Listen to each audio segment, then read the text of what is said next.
Oh, what a day! What a lovely day!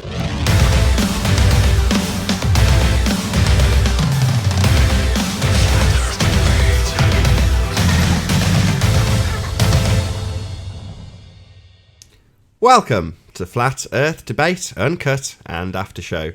I'm your host, Nathan Oakley, and if you are new to this channel, or you've not done so already, then be sure to subscribe and hit the bell notification icon to keep up to date with all the Flat Earth Debate pre-show and after-show goodness.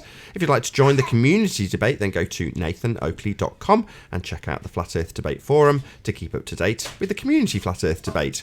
If you would like to support this channel, there is a super chat that runs alongside each of these shows while they premiere. There's also a PayPal, Patreon and crypto link in the info box below the video. Now, we're currently in the interim stages between two debates, so I'm going to pass over to the debating panel and you can enjoy the dulcet tones of whoever is in there while I set up for the next live show. Like 3 days just looking for it 4 hours. When I find it, then I'll upload the video with the details, what I was looking at. Jose, when you became a flat earther, how did your life change? It opened my mind to question everything and not trust anybody. And that's good. And I'm still stand by that. Nice. I do have a question about the calculating that the weight of the atmosphere. Would you need to account for the cubic space, or because I was looking online and some guy just did like 1 inch across the whole circumference, but wouldn't you need to account for like the whole height? Like, I don't know. Maybe this is not my subject matter, but I don't know.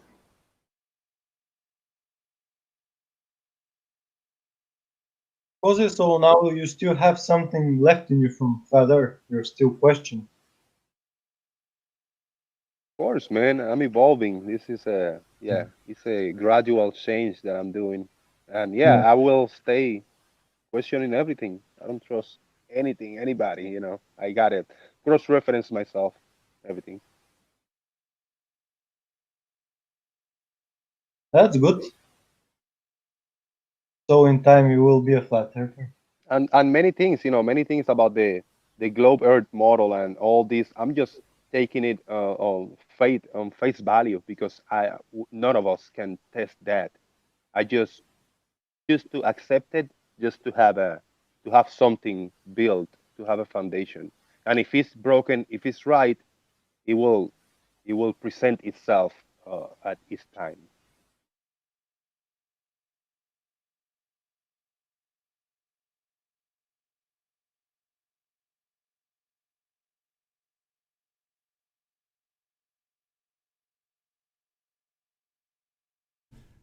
You there, Anthony? Clearly not. If you can hear me, Anthony, I don't know if you want to go through that that snippet that you've just sectioned out when we go live. Hopefully so. I'm going to fix a cup of coffee and then we'll go live in about 5 minutes. Just so you're aware. Thank you. Time for a smoke. Yeah, I've been talking to some of these guys. I was a few weeks ago on the Discord and talking about what about NASA, like, are they all full of shit? Is it all fakery and a scam and all this shit? But I myself propose it's not that they are all a scam and fakery because they are doing something, they are building stuff. They are throwing rockets up. They are throwing rockets up. I don't know if to space or whatever, but something they are doing. Are we being lied to? I say yes, in the sense of we have not been presented with everything they have discovered, seen, and figured out. I don't think we know jack about what the space agencies have figured out about Earth. We don't know shit. They couldn't disagree with that because they couldn't prove it right or wrong, Nathan, are you going to play that clip in Skype? He went for a cup of coffee. Oh. And then No, he's not going yet. live. After you go live, then you're gonna present that.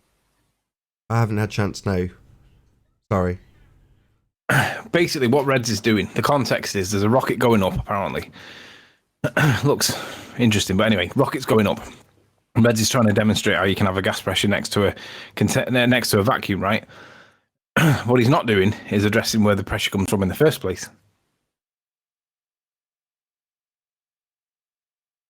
Cool. We'll have to check it out when we go live. Definitely. It's really good. There's already commentary on it, so you've got to kind of understand that there's a conversation going on in the background as well. So really all we need to do is kind of like listen to it and then stop periodically and comment on it so that you don't breach copyrights. And basically laugh at him because he's being a dickhead. He's failing to address the first part. How do you have gas pressure in the first place, dickhead? Forget about the gradient. Let's not have the gradient first. Let's have the pressure first. Yeah, but that's the funniest part. That's the funniest part is that that's his proof of that the vacuum, that it's happening in a vacuum because the exhaust looks like it's expanding in all directions. Like, I don't know. It's just too funny. Let me get it straight. He's saying that the exhaust gas is expanding in all directions, but the gas that we're breathing isn't. Yes. Well, yeah, that's the bit he's ignoring, and he's also saying that as he goes up, there's a change in how the gas that's around the rocket. He's basically identifying that there's a gradient, a pressure gradient, or a gas gradient, but not necessarily a pressure gradient. I think the pressure gradient is created by the density of the gas. I don't think it's created by the thinness of the molecules between the gases. I might be wrong, but my view is that he's begging the question by molecules between the gases. Which molecules? Yeah, hold on. Who cares? We know we've got gas, and we know that the majority of the gas is produced at ground level.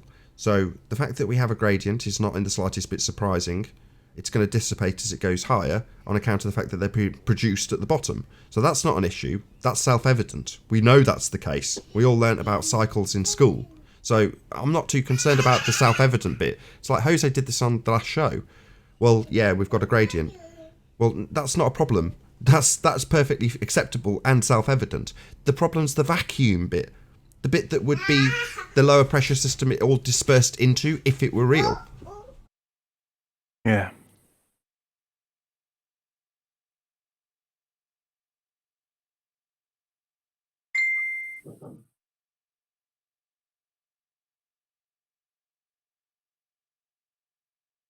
So the broken part of the heliocentric model that you guys propose is that we have been presented of there's a vacuum of space, there's an emptiness out there.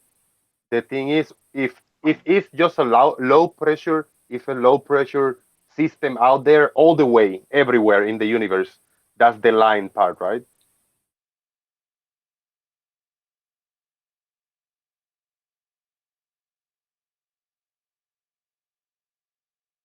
Jose, you understand it.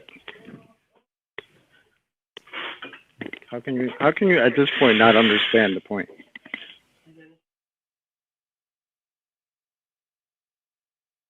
I understand it, but they still say that there's air molecules and it's a very, very low pressure system. It's not a perfect vacuum. Even if it's a 10 to the negative 17, whatever, torr, the 17 torr thing. Jose, But still, it's a low pressure system. Cool. Okay, so in that case, if you go by that reasoning, there is no outer space. There is only outer gas, Yeah, there's no vacuum. and Yeah, it's going to be that's- everywhere pretty much breathable, or maybe slightly less than breathable. Jose, let me put it for you this way. Imagine a very huge boulevard or a street in a city, and there is a protest, and there is like 10,000 people there.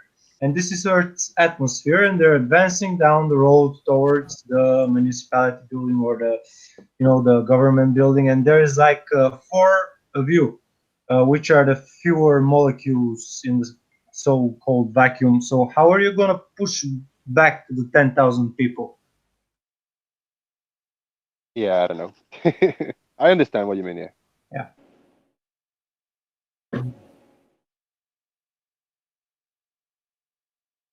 It's all going to get very interesting when you suddenly start to hear terminologies like gravity gradient. Then you know it's time.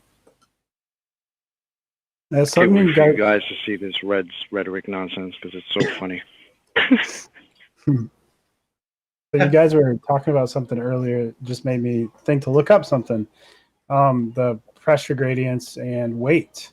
So I was thinking and I just looked it up. They're talking about like when you weigh less on a mountain. And I was thinking, and they didn't account for air pressure at all. And I was thinking, wouldn't there be some kind of effect in air pressure and weight? Like if weight is just the detection of, the downward force or something. So the air pressure is going to have an impact on that. So if there's less air pressure higher up, you're going to weigh less, and you don't have to account for anything like gravity. Correct me if I'm wrong, right? It's very easy to test. You take a scale, you put it in a vacuum chamber, you put something on top of that scale, and then you vary the pressure in the vacuum chamber to see if there's a different weight result. Very simple. Yeah. There is none. I've done it.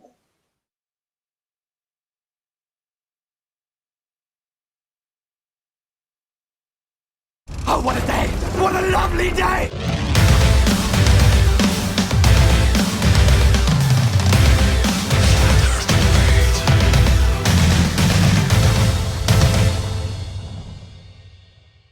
Welcome to Flat Earth Debate Live.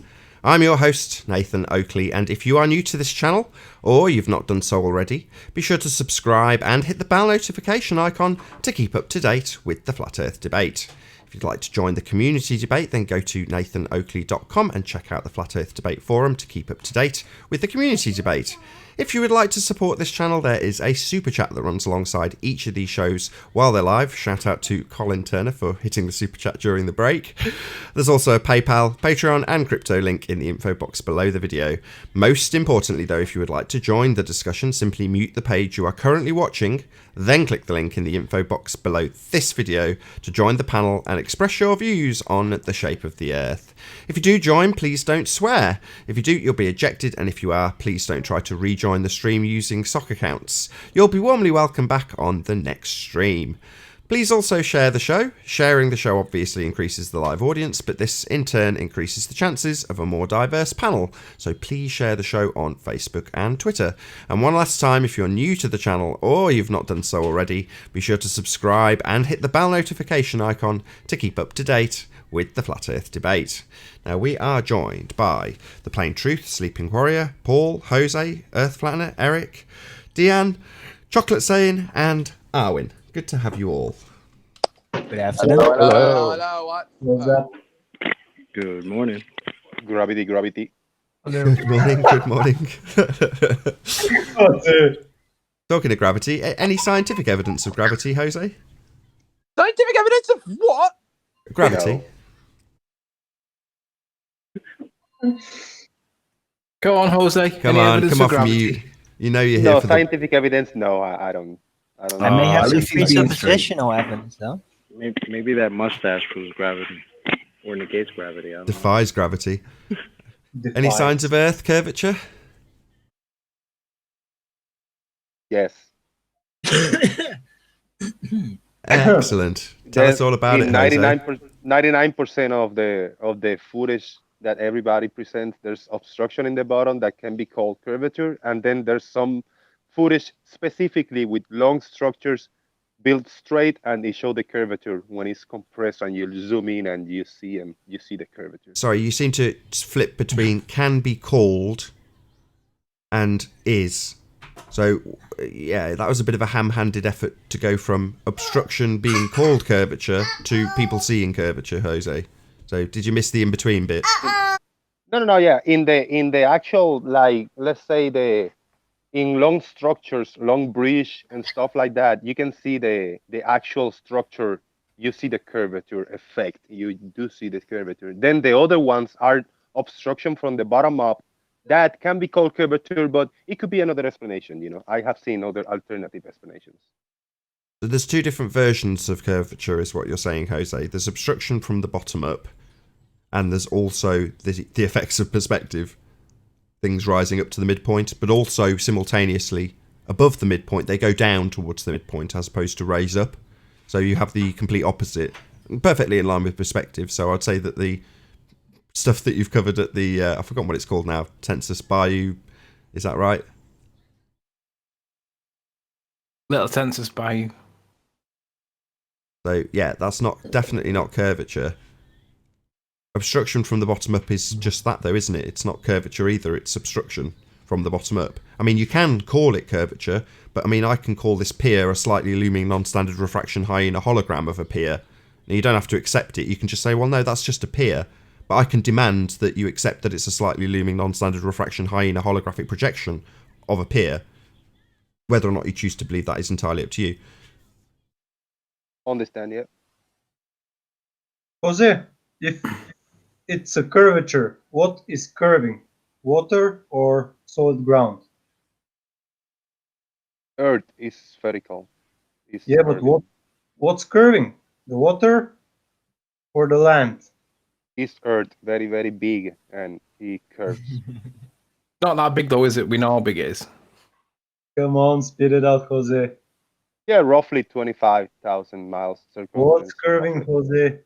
Water or land? It is a spherical Earth, so everything is curving in a bigger scale. Right. It's R-based straightness. Well, that's not true either, though, is it? It's a testicle shape. It's completely uneven, and then, fortunately, the surface tension of the water conforming to the presupposed bullshit sphere makes it perfectly spherical to the eye in the bullshit pictures they present. But ultimately speaking, it's a spinning testicle, isn't it? It's Yeah. just easier to just use R.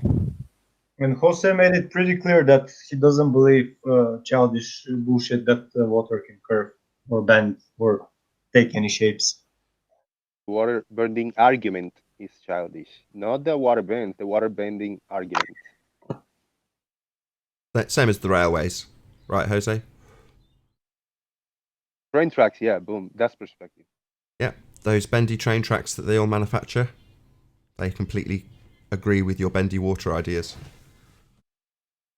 Yeah, maybe, yeah.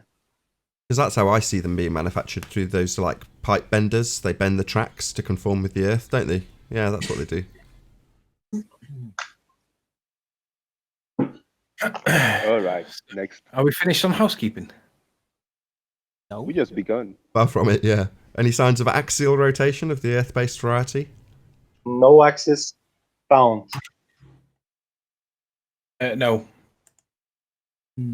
It depends on what you define as Earth. Define as what, sorry? As Earth. Where we're standing. We're As on it in- right now.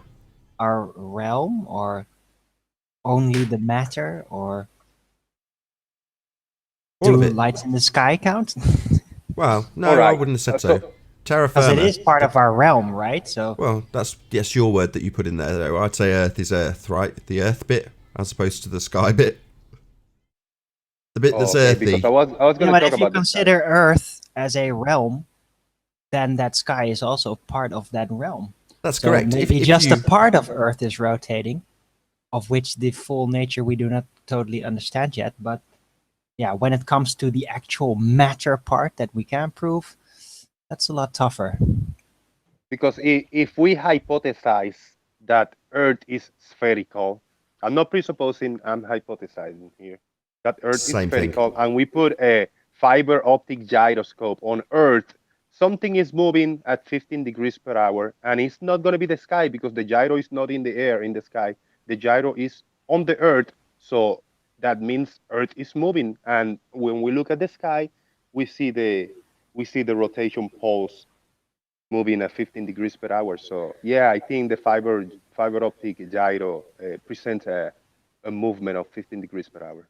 that was the perfect formalization of that logical fallacy. Thank you very much, Jose. If the Earth is turning, yes, that's a presupposition, even if you reterm it, hypothesizing, or whatever the word you used was. Yeah, that would be your presupposition if the Earth is a spinning ball. Sorry, you don't have to like that, but that's your begging the question part of this begging the question, affirming the consequent, formalized by you logical fallacy. If the Earth is turning, your presupposition, then we will observe 15-degree rotation of a gyroscope. We do observe 15-degree in an optical gyroscope, therefore the Earth is turning. Formal, logical fallacy attached to a begging the question fallacy. Thank you for formalizing it so beautifully, though, Jose. That was beautiful. Yeah. Jose, let me ask you something. Maybe the Jose. argument is just spinning. Jose, let me ask you something. Whilst I understand the claim by the ballers that Bob's proved the rotation of the Earth, let me ask that same point, but in a different way. If the Earth's rotating, that must be the cause for sunrise and sunset, because that's what we're told. Sunrise is the Earth going behind the curve, and it's caused by the Earth's rotation. That's what sunrise and sunset is. Why can't science prove it, and it's just Bob from Colorado that's able to do it? Why are there no other scientific experiments, observations, measurements, recordings of any kind that proves that the Earth spins? And it relies entirely on misrepresenting the Sagnac, Michelson-Morley, Michelson-Gale, all those experiments, to the point where nobody understands what they're actually doing. Because if you've tried looking into the Michelson-Morley, the Sagnac, and all these, what they do is they explain it in such a, I was going to use the word scientese in the context of legalese. When people write with legalese, but a lot of people don't understand what point's being made. Science. Sciences, yeah, because it's written in an old English language that's difficult to interpret at the best of times. And I speak English. But if you try and understand what they're actually trying to do, you can only read the conclusions. And the conclusions all state that the Earth is stationary. It's the ether that's moving above us. Yet the ballers cite, well, the ether's never been proven. Well, I don't think that's actually true. So what I'm going to ask is, rather than say, hey, Bob proved the rotation of the Earth, perhaps the question we should be asking is, why is it only Bob that's able to prove it when nobody else apart from Einstein, who uses a mathematical concept, is able to prove that the Earth spins when all the other experimentation appears to be presenting the case that it's the ether that's moving and obviously exists, and that shits all over their arguments? That's a very interesting argument in your favor, yeah. And I encourage all the bowlers that do some homework and find more citations and more tests that have proven this rotation of the Earth, because I personally haven't researched it. This is the latest one that I have heard, and it actually makes sense to me. You know, I understand the argument about the gyro. Really? But others, sorry, they should Jose. propose. Sorry. Did what I just say just no get... gyro before? Sorry, did what I just say just get completely ignored, or what? So even though I've just pointed out that it's a logical fallacy, you still accept that that's a good argument, do you, Jose? Yeah, because the thing is that the gyro is not in the air testing the Who movement cares? of the sky. The gyro What cares? does it matter, Jose? Why would it matter if that fiber optic gyro would actually spin while a regular would not? What kind of sense would that make? I'm not sure how gyros work. I know this one is more. Well, it's very elaborate simple. and They has don't more spin fine-tuned. 15 degrees an hour. It's only the fiber optic one that did that. If you don't Because know it's how not gyros actually work, physical based, it's light based. That's why it does that. Sorry, we're describing a cause and effect relationship, right? An if and then. If we have rotating ether, or if your poison's different, if we have a rotating Earth. So you have the starting premise confirmed by the gyroscope. So if we have a rotating Earth, we will see a 15-degree deviation in a gyroscope. We see a 15-degree deviation in a gyroscope, so the Earth is turning. This is nothing more than a logical fallacy. No different to Foucault pendulum, no different to Cavendish balls, absolutely in no way proving something. If you want to prove the cause, then you need to science the shit out of it, not affirm the consequent. That's a logical fallacy. So if you want to establish that the cause of the gyroscope processing is the stars rotating, then there's a method that's useful for doing that. It would be called the scientific method. The only problem being, how are you going to isolate the independent variable of star rotation or Earth turn? Can you vary? Oh, Eleanor, you're keen to join in, aren't you? Can you vary and manipulate Earth turn or star turn? No. Of course not. So you're never going to have a scientific evidence that the Earth is turning or a scientific evidence that the ether is turning. All you'll ever have is a logical fallacy that draws you, the foolish people who understand or don't understand logical fallacy, to believe that a pendulum or a gyroscope or a set of bloody balls in a shed prove something to do with the Earth? It doesn't. Absolutely does not. Yeah, I think that's why we need to stick to the ground, the curvature, how far we can see, just on our level here, not theorize about the sky, Yeah, but the question is about axial rotation. How are we going to know axial rotation if we don't use any other point of reference of if we're moving or not? We got to look at something else. So the only thing to look at is up to the sky, Yeah, I'll answer that, Jose. You can't, because the only way to observe the presupposed sphere Earth rotating would be to travel to a second law of thermodynamics violation known as the vacuum of space. Well, you can't travel to a second law of thermodynamics violation. They've made it up. So the only way to confirm this nonsense would be to actually observe it in Narnia. Well, we're not going to be going to Narnia to observe Earth rotating. I think that's the perfect segue for the next housekeeping question about the space. Any evidence for gas pressure without a container? Zero. I think Anthony's up at this point with his video. I'm being attacked by my dogs. Nathan's gonna have to wing it. Nathan, the links in the files in the thingy for Skype, so you can just play it. It's really, really good. I don't mind waiting. We'll do it. We'll do it at the end of housekeeping when your dogs aren't attacking you. It's 3:45. They normally get din-dins at 5 p.m. This is what they're asking for, din-dins. It's an hour and 15 minutes early. Okay, we'll struggle on. Don't worry. We've got plenty of time on the show. We'll rattle our way through the rest of housekeeping before we come back to gas pressure without a container, which we've got a little treat for the live audience. So hold on to your hats. What about the evidence for the distance to the sun? After yesterday, I'm not saying anything. I say none of that one. It has to be very far away, because when I took a video a few months ago about on crepuscular rays, I could see before the sunrise, I could see the crepuscular rays coming in from a point, just opening up. And then I saw to the other side, up 180 degrees behind me, where the sun is supposed to set, but the sun wasn't even rise yet. Where the sun was supposed to set, and the rays were anti-crepuscular, so they were converging to a point in the other side. And I put myself in the outside point of view, and I could picture the spherical Earth with the sun very far away, and the perspective, the rays coming from one side before the sunrise and coming from the other side where the sun is supposed to set. Fascinating. How did you put yourself into another point of view? That's interesting. So how would you confirm that? Because as far as I know, with crepuscular rays, if you look at them coming through some clouds, and you ask your buddy a few miles away to look at those same clouds, those rays are not coming through those clouds you're looking at. But in the same footage, we're coming crepuscular rays coming up, converging from one point coming up, and then diverging to another point 180 degrees from me in the same footage. So it was interesting to look at. Yeah. It's just a thought exercise. If I put myself in a third-person point of view, yeah, but you can't. That's why are you just repeating it? Arwen's just taking that to pieces. So as you move around, to that third position, you get the same view. So the same thing happens with the sun. Exactly the same from that new position. You don't walk around the I can never say this word. Someone else is going to have to say it. Crepuscular rays. Crepuscular. You can't walk around them.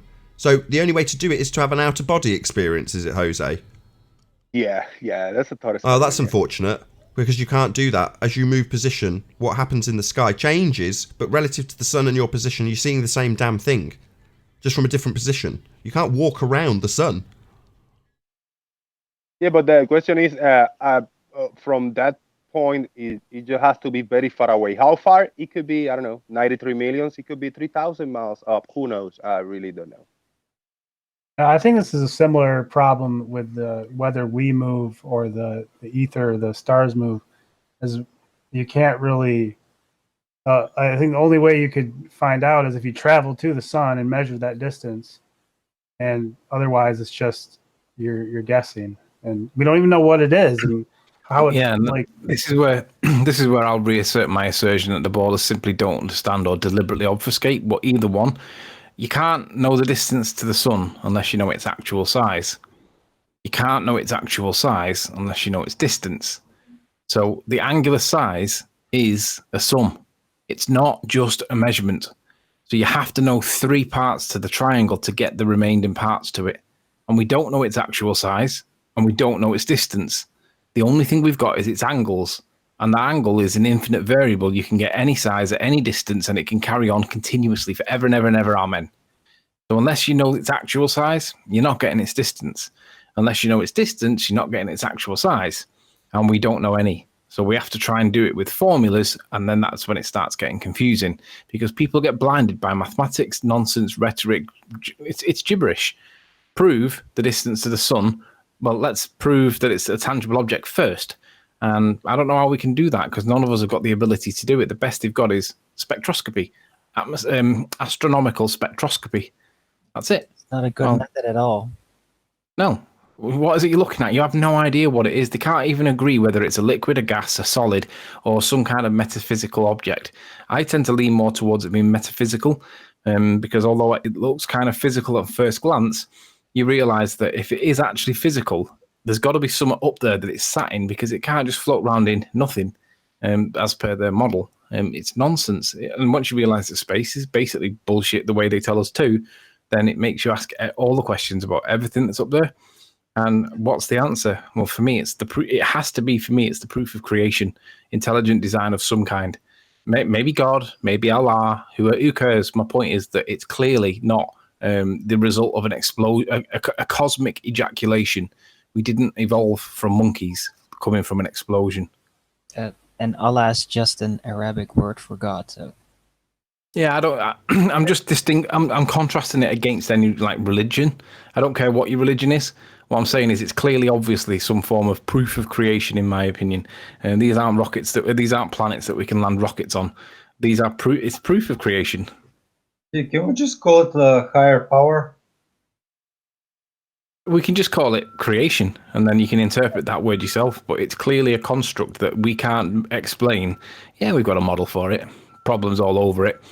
Some of it makes logical sense. A lot of it's got no evidence to prove any of it, but we'll accept it anyway.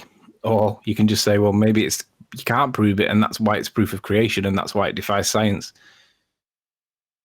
Any evidence of a self-perpetuating molten iron core at the centre of a presupposed spherical Earth? Paul Voigt reckons he's got some of that, but he's not going to let us have it because he thinks that we're too stupid. Damn. we're too stupid to presuppose it. Yep. Last but not least, any evidence of the presupposition itself, the R value, Earth radius, gentlemen. Any evidence of that? Amen.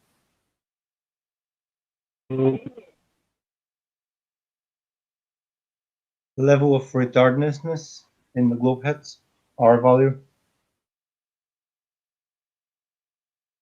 Question that ends the begging the question, proof of nothing, perspective hijacking curve calculator. Still a few zealots out there that still like to use it, but that's okay. In our You Trust fundies. That concludes the housekeeping. Unlucky boys and girls, with that evidence to prove your assertions, we can apply Hitchen's razor and say that you can't prove your shit to be true, but we get taught it all in school as though it's true, don't we? We've all been indoctrinated with partisan politics because none of us knew that there was an alternative situation, which currently clearly exists and is being suppressed to all hell and back on YouTube because it's the only platform where we can all communicate successfully and actually be able to have a conversation. And now that this has arisen and YouTube's able to facilitate it, they're all being drowned out by all these dickhead ballers that think that they've got all the answers. Yeah, you might have some of the answers. You haven't got any of the evidence that supports it. Continuously claiming that gravity exists isn't proving that gravity exists. It's simply dogma. Did you say there's an alternative explanation? How about showing me an alternative for the sunrise and sunsets and the rotation stars point? Why? Why? Because he said there's an alternative and I would like to see it. Well, hang on. We did this very before, simple. Jose. You just take away the presuppositions and we don't have confirm to the make- angular relations. No. Stop. you can We don't need to make any assertions. We just need to point out that if the claim is sunrise and sunset is caused by Earth's turn, then we need to see proof that the Earth turns. What do you know? The whole body of science doesn't have any. So they have to make... Listen, if it was really the case that the Earth was turning, They wouldn't be using pendulums in glass museums or whatever to prove it. They would be proving Earth turn, and that's not what they're doing. They would be using things like gyroscopes to clearly prove that planes fly halfway around the world and are upside down when they get to the other place. They would be able to demonstrate that with gyroscopes, for example. There would be actual science proving Earth turn, Earth curve, and there isn't any. The best you guys can come up with is nonsense that's based on the pendulums and the gyroscopes and Foucault's gyroscopes, Foucault's pendulums, and they don't prove Earth turn, but everyone believes it. But it's the crappiest evidence ever, and it doesn't prove what they think it proves, but they'll accept it because the missing evidence, it doesn't exist. They need a crappy evidence because they haven't got the real evidence that they need. The joke. Well, what you're doing is questioning, denying, and talking points, but haven't presented an alternative that you say exists. Yeah, I don't what I think want to there's see an the alternative. alternative. Hold on, Anthony. Let me just ask him again. Why, Jose? Why do I need to present anything? I can just pull my pants down and take a big shit on your religion. I don't need to give you anything. I can walk away and laugh at you. I don't need to give you a damn thing to point out where your religion is wrong. I can just point out that it's wrong. And when you say, oh no, my religion's wrong, what are you going to give me in return? Nothing. Zero. Nada. Zilch. Back to the point, Riley, you have to be careful because you say there's an alternative. If you're not going to present one, you got to take that phrase out of your presentation, okay? No, there are alternative explanations. Of course there's an alternative. Do I have to give you a just so story to replace the current broken one? No. There's an alternative, though. He's correct. Yes, there is absolutely an alternative. Let me take a little look. Okay, go knock yourself out, Jose. Be my guest. You present it to us. Do you accept that the current bullshit's wrong? It's not Earth turn causing the sun to rise. Because if you don't, why are you asking me to give you an alternative? You already believe the thing we've demolished. So get past that first. Then maybe you would like to do that little bit of exploration rather than relying on us to do it for you. I can give you a hint, though. Owen can tell you. I'll take the lot. Owen will be your priest. It's the ether rotation that's causing the sun to turn. I'll take the lot, but I want to recap that Riley said there was an alternative and he hasn't presented one. Okay. Yeah, there are alternative explanations for what we see going on. Now, whether you want to apply that to Earth turn and sunrise and sunset, be my guest. But here's the thing. I make no assertions, and I'm careful with words I use. Yeah, I argue it's flat to contrast that it's not a ball. But I realise that if I make claims that are like demonstrable or not demonstrable, and I've got to try and prove it, that burden, that evidential burden, falls both ways. But yours falls, and you guys ignore that it's a problem. But when it's me that makes the assertion, all of a sudden it becomes a problem if I don't have supporting evidence, right? That's why I don't necessarily argue too strongly that it's clearly flat, because I know I've got to prove it. But you guys can't prove that the Earth's turning, yet you guys expect me to come up with proof that it's not, which is actually it's a negative. Well, there's plenty of evidence that indicates that it's not. Gyroscopes, for example, don't do anything. They should do, because they should fly around a curve. They don't do anything. It infers that we're not moving. And we all understand that, Jose, but you're the one that claims it's rotating. So you're the one that's got the burden to prove it. So yeah, you can pick me up on my claim that there are alternative explanations, but show me the proof that we're turning first. I don't have it. Jose already admitted that he doesn't know how gyroscopes work. He's just accepting what they're telling him. I'll just give you an example, right? Because this is going out on... What channel are we on now? Nathan Oakley channel. So if you're watching this live on this channel, which is on Thursday, but this, if you're watching it on Saturday, isn't relevant. I'll lose my point if I carry on talking about which bloody channel we're on. But an example of this is going out on the Nathan Oakley channel on some of the year-old repeats. And what occurs is Anthony presents, I'm going to say a claim, that Google has his height on a cliff at St. Bees at 35 feet. Now, that is quite clear and easy to back as a claim. The claim being, here's what Google Earth says the height of this cliff is. Now, off the back of that claim, in inverted commas, was challenged. Anthony became the purveyor of that measurement. It wasn't even his claim to begin with, but the fact that he's made an assertion, the assertion being Google says it's this height, and it absolutely does, easy to verify, that was challenged to the nth degree. Like Anthony was the guy putting that measurement into Google Earth, the model at the time that we were testing. So if you make any claims, even if they're not actually your claim, you'll have people jump on them and demand that you prove a claim that in that instance you're not even making. Anthony wasn't claiming he was at 35 feet. It was Google's measurement for the exact location, but that was used against him even though it wasn't actually his claim. He even made it clear on the video that's had over 100,000 views now. Google Earth says this is 35 feet. Couldn't be any more clear. That was still used against him. So why would I or anybody else say, oh yeah, I'll tell you what that big ball of fire in the sky you think is a balling, fiery, gassy thing 90 billion miles away or whatever they claim it is. You know, I'll tell you what I think it is.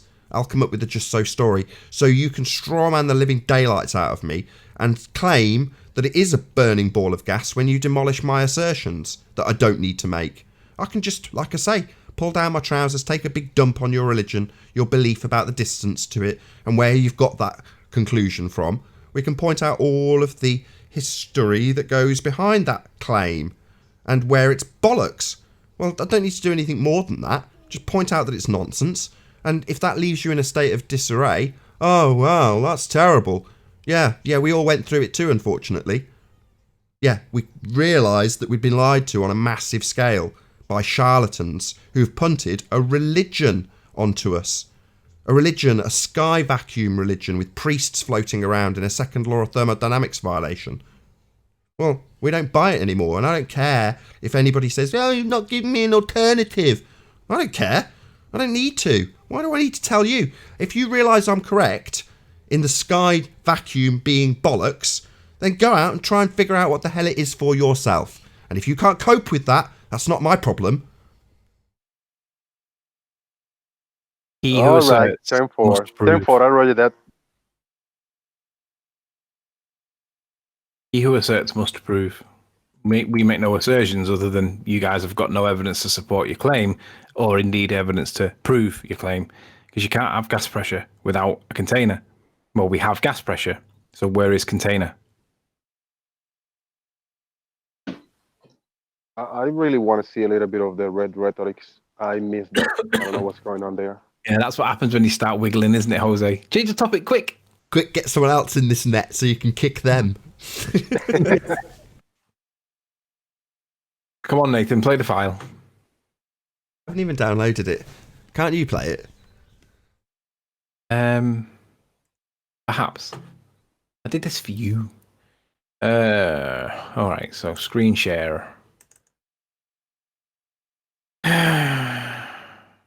Where is it?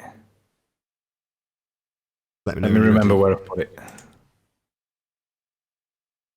Oh, you're taking that out. So just to give people a bit of backstory while Anthony's figuring out this screen sharing and stuff. About 2 or 3 days ago, Anthony got in touch and said, Red Rhetoric's released a video. Have you seen it? He's claiming to have proved the vacuum of space. And I said, no, I don't watch Red Rhetoric. I haven't got a clue. Later, minutes later, he's deleted it, was the message I got from Anthony, which immediately made me want to see it.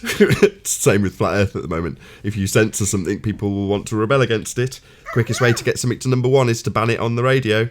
Anyway, so then I was keen to see it, and off the back of that, Chocolate has said that he knew somebody who had done a commentary on it while it was going out live or whatever.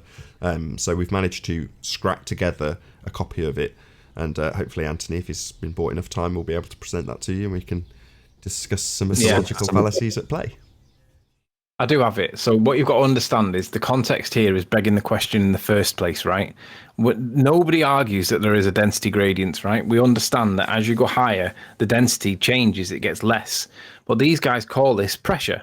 Now, pressure is caused by the density. That is the reason for it. But it has to have a container to push against to create the pressure. But what we're saying is that, well, where's the container? So whilst he's on about this now, he literally bums this rocket so much that he loses track of what is actually the claim. The claim is that a gas pressure can exist next to a vacuum, and this is what he's trying to address. And I say, no. Now, for some reason, it's particularly blurred from the original download. It's almost as if he's trying to evade the copyright thing by changing it so that you can't see it. I can't even see where the files come from. I can't read the name on it. But anyway, we'll go through it, and I'll just stop it periodically. So he's at the point where the rocket's really high, and basically he's arguing about the density gradient changing. I'm all right with that. So let's pick it up from the he's getting into the thinner air bit. Aureolus effect. So even though it is dark outside, the sun is just not hitting the surface. There's actually sunlight streaming overhead right now. So Reds reckons that the sunlight streaming overhead now. Does anybody see any evidence of sunlight streaming overhead right now? No. No, I don't see any evidence either, because we know what happens when you have sunlight at nighttime, or any other light for that matter. You see the casting of the light. I don't know why he says this. It seems nonsensical, but anyway, let's carry on. Hold on. Let me interrupt in typical Arwinian fashion. Look, when the sun goes down, and I get a clear view from here, not right now because it's very cloudy, but for example, yesterday, sun goes down, goes out of sight, I will still see it actually hitting the clouds above me, even though everything on the ground, including the trees, will not have sunlight hitting it. So it's a little bit mysterious in that sense. Right, let's just conclude it more concisely, right? There's no sunlight in this picture apart from the little rocket. I'm going to say that was just an aside to the gas pressure without a container issue overall, Arwin, so fair enough, but yeah. Right, so this is the meat of his point here, so let's listen to this bit. That's a killer. The sunlight, which shows us what happens to the gas as it gets higher and higher and higher in altitude. There it is. This is a rocket going into the sunlight. Now, where is a staging event? He's claiming that rocket's going into the sunlight. How the hell does he know that? I don't know how he knows that. That could be going just through a different layer of gas that happens to be combusting in some way with the combustion coming out of the tailpipe. He doesn't know that it's going into the direct sunlight. I don't know how he concludes that point. Combusting? No. It's conjecture. There's no evidence that that's what's happening there. You can interpret it that way, sure, but it doesn't mean... It's already combusted. That's not going to combust. He may actually have a point. It's not over with anyway, but... Anyway, I'm yet to hear his proof of gas pressure without a container, so let's move on. There's MECO, which means main engine cutoff. There's separation. And right here is second stage ignition. He just described the flat Earth. Now notice, as the rocket gets higher and higher and higher in altitude, the gases being expelled at the ascent of the rocket get wider and wider and wider. And as you just accepted, a packet of gas in vacuum will start to expand in all directions. Can I do this in just a second? Nice. Well, it will expand no matter what. It will expand within the atmosphere. I just want to take it apart in a few seconds. That expanding of the gas is just when the next stage is kicking in. So there's the secondary propulsion starting. So it's just in between two pieces of metal. That's why it's going sideways. You can see it on every freaking rocket launch. Right. Bullshit. And even then, to claim that it is a vacuum is it doesn't need to be. It can just be the lower gas pressure. It's still going to do it. Yeah, exactly. So let's not forget what the current science is for the moon, right? The Earth's atmosphere goes all the way up to the moon. So however far away the moon is, we have to remember that there's no way he's getting into a vacuum until he gets beyond the moon, right? And we know he's not beyond the moon because he's still in Earth's orbit and the model. But let's just hear what he says now. Oh, I said carry the fucking voice. Wait, I agreed with that. Wait, what? Can somebody explain to me what the dot is? Hang on. What's the dot? This rocket did not have to go through any What's the UFO behind it? in order to experience that drastic What part of the rocket is the UFO dot behind it? You can see that the gas becomes visible. We won't talk about that. Damn near invisible. Not until you actually get to the source of the expelling gas, which is the rocket itself. This shows that a rocket went into vacuum with no barrier. So he's claiming just low gas pressure. He's claiming that the rocket went into a vacuum with no gas pressure, no barrier.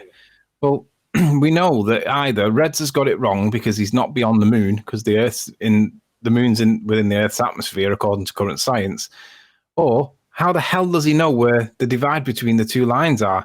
Where is the point where's the Kármán line in this instance, right? How do you know what is the point? Who gives a shit about that? No. So let me get it straight. So the rocket can go into the vacuum, but the gas that it's just travelled through, that stays here. Well, no, that's the second law of thermodynamics violation, Red Rhetoric, you moron. So why would the gas not be expanding into the vacuum also at a rapid rate, in line with the second law of thermodynamics? If the matter that is the rocket can escape, then so can the gas. But it doesn't. Does it magically know where that rocket is right now to stay where it is? Where it transitioned? Yes. Does that gas just know not to go any further? Mm-hmm. I don't think so. Yeah, the whole idea of rocket propulsion in the vacuum is preposterous. It's just going to spin wildly. No, not even spin. You will not get propulsion because you will not be able to build up pressure, because the design of the rocket engine nozzle is there to build the pressure against the gas of, let's say, atmosphere. Once it's gone, the pressure will be neutralized immediately, violently, as soon as it builds even a little bit. So the rocket will not get any propulsion forward. Indeed, but it will get some rotation momentum, so it will spin wildly in place. That can be even demonstrated in a vacuum chamber. Yeah, the very shape of a nose of the rocket allows it to remain straight within the gas as it travels through the gas. As soon as it doesn't have that, there's nothing to correct the course of the rocket. And have in mind that without oxygen, there is no combustion. Well, they battle that with oxidizers being on board the rocket ship, right? Yeah, the oxygen is part of the rocket fuel itself. So. Sure, but we're now into this argument about rockets in space. The reality being that whoever's filming this footage, Red Rhetoric or somebody else, TV, it doesn't matter, they're pointing their camera at the sky and claiming that a rocket is going into a vacuum. But yet the very gas they're breathing seems to magically stay somewhere in his field of view. So between this rocket and where he's standing, the cameraman, there's gas. He's breathing it. But somehow that light has traversed into the vacuum and the gas stays where it is. No. If it had gone into a vacuum, which it absolutely isn't because that's total nonsense, then the gas would also go with it. It would expand in all directions into the vacuum and dissipate to fill the infinite expanding space. Net result, we wouldn't be breathing. So no, it's not travelling into a vacuum. It's a second law of thermodynamics violation. Wherever it's going, it's definitely not travelling into a vacuum of space, because if it was, we'd all be dead. Unless there was a gravity barrier to stop it. No barriers. We don't know. Again, no need to speculate. All I need to do is say that he's looking up at the sky and claiming it's a vacuum. Well, the gas would fill the space. The fact that it doesn't means it isn't. Space is fake. Outer space is fake. The vacuum of outer space is fake. So he might say that it's gone into a vacuum. Well, Red's word's not good enough, because it's a second law of thermodynamics violation, and the gas he's looking through would absolutely disperse into that lower pressure system he's claiming the rocket's going into. Is there a chance if you stare for long enough in the sky, the vacuum will suck your eyeballs out? It wouldn't suck your eyeballs out. Apparently, that's the wrong terminology to use. The pressure within your eyeballs would be pushing the eyeball from the bottom end, and because you've got a gap at the front where your eyelids are, that's the place that it can go. So, in theory, if there's a pressure in your eye, then it should burst your eyeballs out from the behind, not being sucked out from. But I prefer the sucked out. I know it's technically not correct, but it sounds better to have your eyeballs sucked out of your head. It sounds great. Yeah, I just wanted to be more. It's a matter of perspective. Like vacuum doesn't actually suck. It's the gas that pushes. I don't know. Yeah. Sucking. It sucks big time.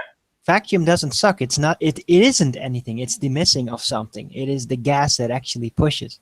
Yeah, but when we say sucking, we're implying exactly the same mechanics. I know. So it's a cultural thing. Because technically, vacuum doesn't suck. Right? Gas pushes. Then nothing sucked. Then the sucking should be banished from the vocabulary. Right? Well, yeah, in some way you're right. I mean, when you use a vacuum cleaner, what's happening is the expelling of the air from the chamber of the vacuum forces the atmospheric pressure to push the dust into the vacated space, the vacuum itself. Well, that's not sucking up the dirt. It's the atmospheric pressure pushing the dirt into the vacated space. Yeah, but we're calling it sucking. So I know. You're right. You know, I can't disagree. We call that sucking, right? Yeah. So therefore, vacuum sucks in the colloquial terms. Yeah, but we are in this pedantic arena of flat Earth I debate. know. I'm just pointing it out. Yeah, sucking is more like a mechanical process, a mechanical action, while the actual material itself, it only pushes. Yeah, we call it. We basically call that we give the phenomenon a name, process name. So yes, for average Johnny Normal, the gas would be sucked into space, or for somebody who is a bit more pedantic, the pressure of the energized particles that are the gas pressure would expand in all directions, and if there's nothing to stop them expanding, then they will carry on expanding at a rapid rate until they fill said space. So if that sky is a vacuum, then the gas would fill that space, because there's nothing stopping it expanding in all directions. Now, if there's no barrier, and rockets can traverse into the vacuum, then so can the gas. It's not magic. It doesn't know, oh, I'll stop here. I've got thin enough now. I'll stop. No. In order to be pressure, it has to press on something. Can I describe this for kids? Let's say they're on a football pitch and there's one team of 11 players on one side of the middle line, the starting line. I don't know how they call it, middle line. And then there's just two guys on the opposite team on the other side, and 11 guys are trying to pass the line. How will two guys stop them? That's what I explained earlier to Jose with the street thing with the 10,000 people trying to stop by. Hold on one second. Hold on. Hey VS, how you doing? Can you hear us? You've got your watch page playing by the sounds. Can you hear us, VS? Hello. Okay. Hi. Hello. You need to mute your watch page.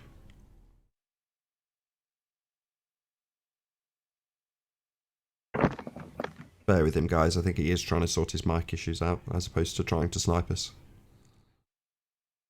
Oh, no. Left. Okay. Sorry. Too late. Sorry, Should I Dion. You remove carry him, on, my or- bad. He left. Should I remove him from the back panel? Or? No, leave him in case he joins again with technical issues. He'd have already sniped somebody out if he was a sniper. Okay. You carry on, Dion. My bad. Yeah, I just brought out the example that I gave to Jose earlier about 1,000 people walking down the street and trying to get to the government building, and there's just 4 guys there trying to stop them. This is the atmosphere, the 10,000 people.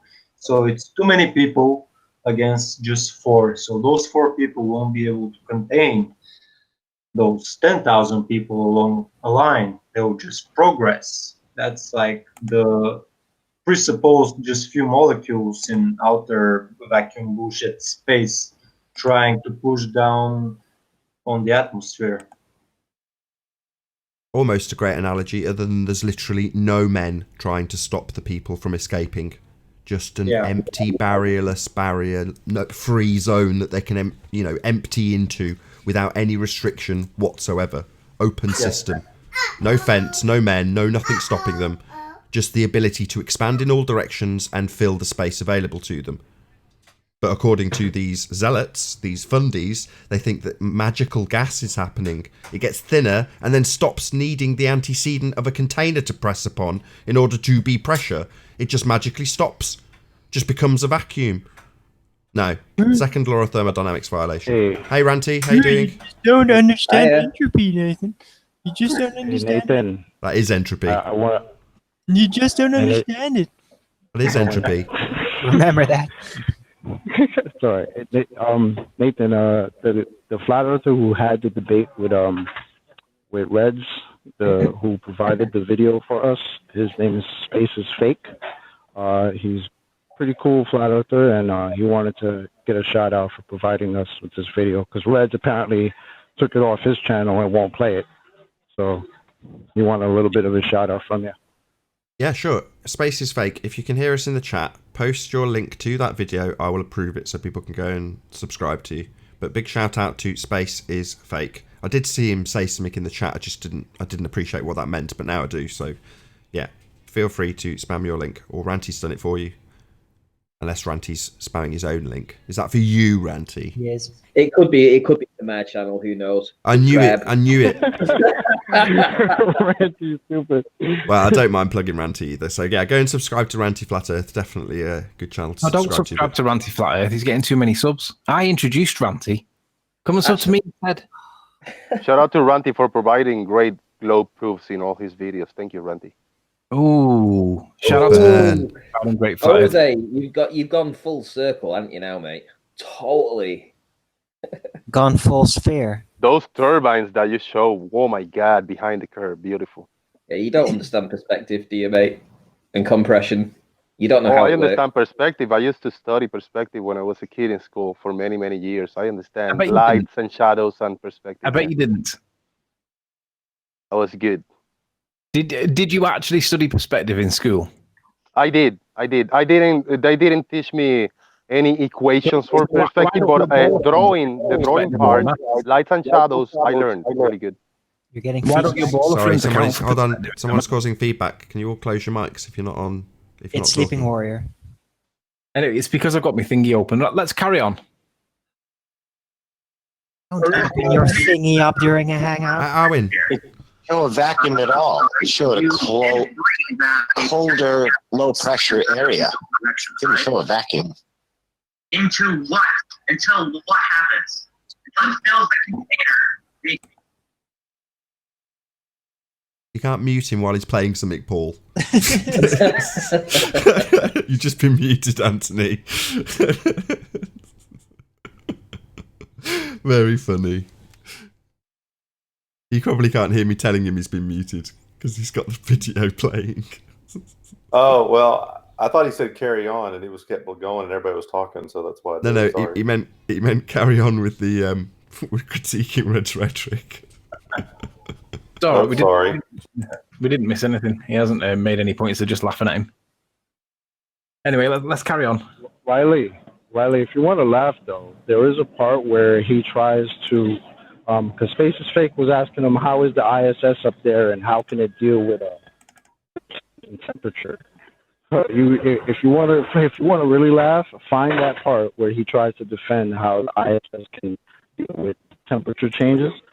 Trust me, his explanation is hilarious. We can get through this because this is taking quite a while.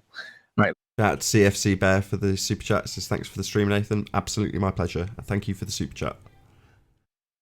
Go ahead, Anthony. A container is present. Yes. Sean doesn't know that though. With the vacuum of space. He's calling this a vacuum at this altitude. Sean's not aware enough to call him on it. Here at this altitude. As the rock goes on, it expands this much. Notice I think Sean was a bit drunk last night, though, wasn't he? So he's doing well for a drunk person. Here and here. This is a rocket going smoke right now.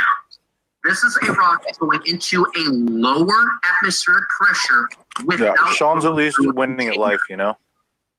And they kept muting him, apparently. It's not proving that have to. My argument is that it doesn't even leave the atmosphere. But Reds did change what he just said to a lower pressure. Well, hang on. I have one more piece of evidence to show you. All right, Jared, will you be able to share my screen one more time? You know what? You can go fuck yourself, Fred. Do it yourself. You tell. All right, perfect. Give me a few seconds. Okay, there we go. All right, I am screen sharing in 3, 2, 1. All right, you guys should see my screen right now. Dude, we're hearing your conversation over this. This is an Atlas V 551. It is a rocket with 5 solid rocket boosters, and it's badass as fuck. As this rocket gets higher and higher and higher, it will again go into a luminosity transfer. Right here. Now, same argument. Now I'm showing you more than one observation. So this observation, you can see it, but this one does it in a little bit better way because luminosity transfer in this rocket happens at a lower altitude. So you can actually see less atmosphere, less atmosphere, less atmosphere, much less atmosphere, way much less atmosphere, practical vacuum, definite vacuum. No. Okay, well, Very failed. The fact that there's a gradient of the layers of air all the way until we get up that high. Yes, there is a gradient. That gradient gets lower and lower and lower until eventually you practically don't have anything at all. Yeah, I understand that. And that can happen in both models. Oh boy, here we go. I have a couple questions that may help. So that's basically the gist of it, right? It does continue a little bit more, but what he's saying is that as it goes higher and higher and higher, the pressure gets less and less and less. And this luminosity transfer thing that he was talking about, while he's got this bit on screen, let's see if I can get it back on screen. I don't know about you guys, but it looks to me like he's going through liquid when it goes through here. I'm not saying it is liquid, but it don't, to me, it doesn't look like a gas. So just what do you guys think? Would anybody disagree, and how strongly, if I suggested that perhaps this actually wasn't a gas at all? Perhaps this was actually a liquid that they're describing as a luminosity transfer? Because it just looks like it looks like the wake on the back of a speedboat when it goes through the water. Doesn't look like it's you're welcome to discuss that at whatever length you see fit, but ultimately speaking, who cares? He's declaring, whilst looking up at the sky, that is now a vacuum, based on his declaration only. So he's just declaring that there's a second law of violation in front of his very eyes. Well, no. If it's moving into a vacuum, according to Red, then so can the gas. And we'd all be dead. So it doesn't make any difference that Red has declared it whilst playing a video of a rocket. He did change his position, and they pointed it out. He said that it was a lower pressure volume, a lower pressure state, and then they pointed out that he did change his position. But it doesn't change the fact that, again, this is all still begging the question. The question that we're asking is, how can you have the gas pressure without a container? We're not interested in the rockets bit. That comes afterwards. Let's just establish how we have the pressure. And we all know that if it's gravity, then that's a mathematical construct. And if it's something to do with the sun, it's lovely, but are we going to prove it? What is gravity? That's the question we're asking. So all this is lovely begging the question nonsense, but it doesn't matter because it's not addressing the question asked. That's all we need, really. Question is why he did not upload this video on his channel. It's a little odd. Gravity is just misunderstood. Shout out to Brandon for the super chat, and I think with that I will actually say a massive, huge, enormous thank you to all of the live audience in the Nathan Oakley channel for tuning in and hopefully sharing this debate. If you're watching on Nathan Oakley 1980, then stay tuned as there will be an extended after show to follow. Be sure to check out nathanoakley.com and join the community forum to keep up to date with the community flat earth debate. I've been Nathan Oakley, and I'll see you all in the next video. Oh, what a day! What a lovely day!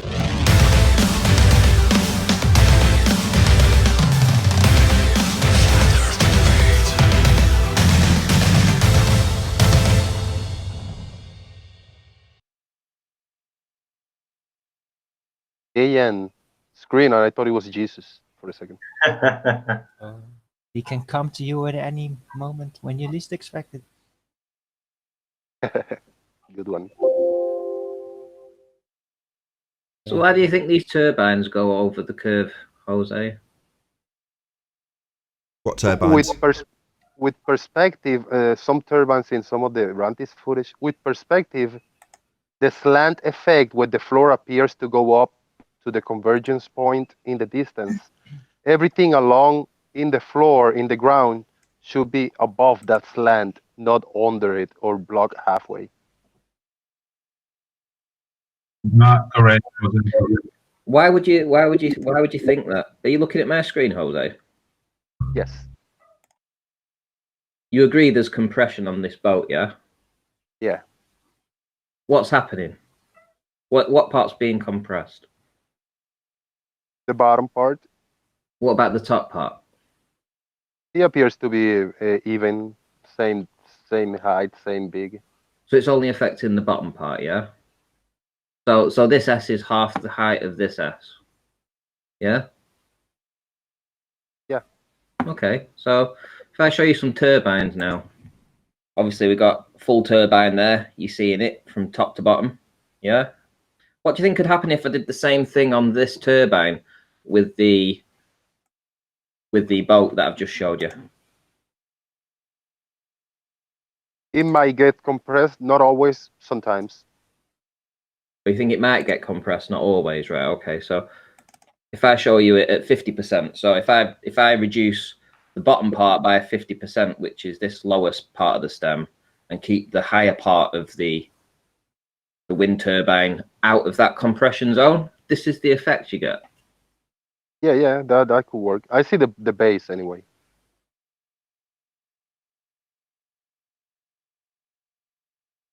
What do you mean it could work? Do you see what you're looking at?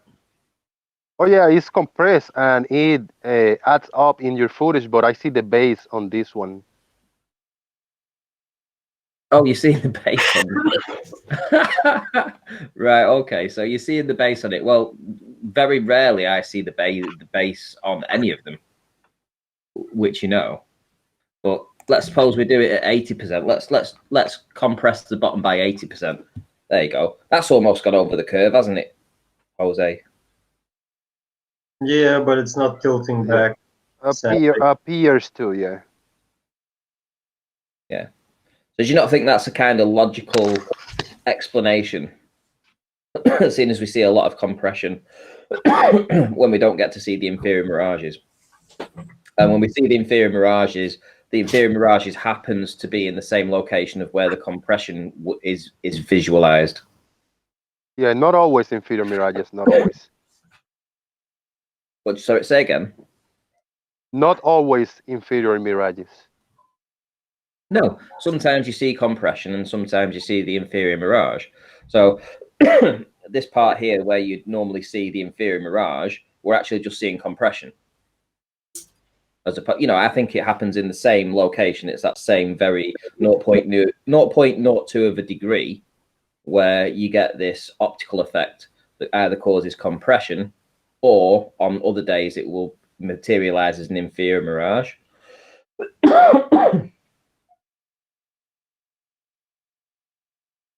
Yeah, unfortunately, I think when I first started taking footage, one of the boat footage, it showed a little bit of compression, but from then on, I never caught any compression whatsoever in my footage. Yeah, well, that's because you're filming over a tidal bore, aren't you? So you're gonna get water obscuring your midpoint by tidal water before the length has had time to cause this inferior mirage. I mean, you're getting obstruction at probably 3 or 4 miles away, with the tide pushing in. So I'm in Florida now. Clear weather and beautiful footage is gonna start coming in soon. See, when I look at these turbines, they're at least 14 miles away. So I've got to look across 14 miles of water before you get to that. And then you do get these anomalies at the bottom. You get the compression, you get the inferior mirage. Where you live, where you have been filming, you know that you get those tidal bores pushing in. You've actually filmed it yourself. Yeah. So that's that's why you're going to get a sharp cut off you're not going to get the inferior mirage because essentially it's too close. It hasn't had time to build up. And you think people visiting your channel for the first time and looking at this, they think it's all this 45 minutes explanation on why things disappear from the bottom up? They're gonna look at it and say like, "Holy shit, it's proving the ball, man." That's what they always say. But the thing is, I've done this presentation a couple of times before. I've shown you the boat probably 50 times before. You know that compression happens, and it happens at the bottom part of the object. So this is just a logical reason when we're looking at this turbine as to what could be accounting for that. Yeah, whenever you can, take a look at my latest video. It's a 7-mile observation, 4 foot high versus 2 foot high. And I caught a building, and I could not see the 12 foot underneath the building, the little wall that is holding the water. And I can see it's an 8 stories building. I can see the 8 floors sitting on the water. And then when I go 2 foot high, I lose the whole bottom floor. I can only see 7 sitting above the water. Did you film it over the water, Jose, you said? I mean, yeah, I was in the shore, in the sand, and I was shooting across the water. Okay, what do you think happens when the tide pushes against a sandbank? What do you think happens there? It wasn't due to, the water wasn't too crazy, and it was a low tide when I recorded this. Yeah, but I've seen the video, and I've seen that you've got a constant push from the waves. They're going in one direction. They're going from, I think it's right to left, actually, this time. So they are actually going in the one direction. So the tide is moving. But what do you think happens when it's moving and it's pushing against a sandbank? I don't know what happens. Well, I'm asking you, what would you think would happen if it pushes up against a sandbank? I don't understand the question yet. Would it give you some localized bulging in that particular area? I don't think so. You don't think so? Okay. So what do you think happened when you looked at your tidal bore then?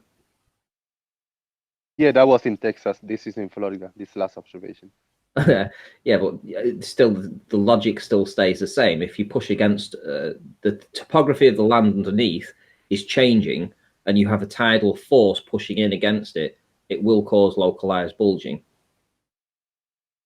Yeah, I still get to upload the 15-foot observation of the same building, where I can see all the way down to the wall holding the water. So you're getting higher than the bulge then? Well, if that's the excuse you want to implant in there, it's okay. Oh, well, sorry, your excuse is curvature. Prove radius. Prove radius. Hey, Ranty, maybe I can give it a try. Yeah, sure. Did you guys see my screen with the diagram? Yeah, I see. All right, so this is basic. Yeah. So assuming that's the object we're looking at, that's us. Let's say the object is bigger than us, right here. I don't know what you can see. Hold on a second. So that's the object, right? It's bigger than us. If we put it in the distance, it's going to diminish due to perspective. It will be smaller. So we'll just account for perspective in a very ugly manner, right? Imagining this line is the seafloor, right? We're looking through, right over. Now, I don't know about you, but anytime I look at any body of water, unless it's in a can sitting on the table, there are waves and there are disturbances all the time, correct? Yeah.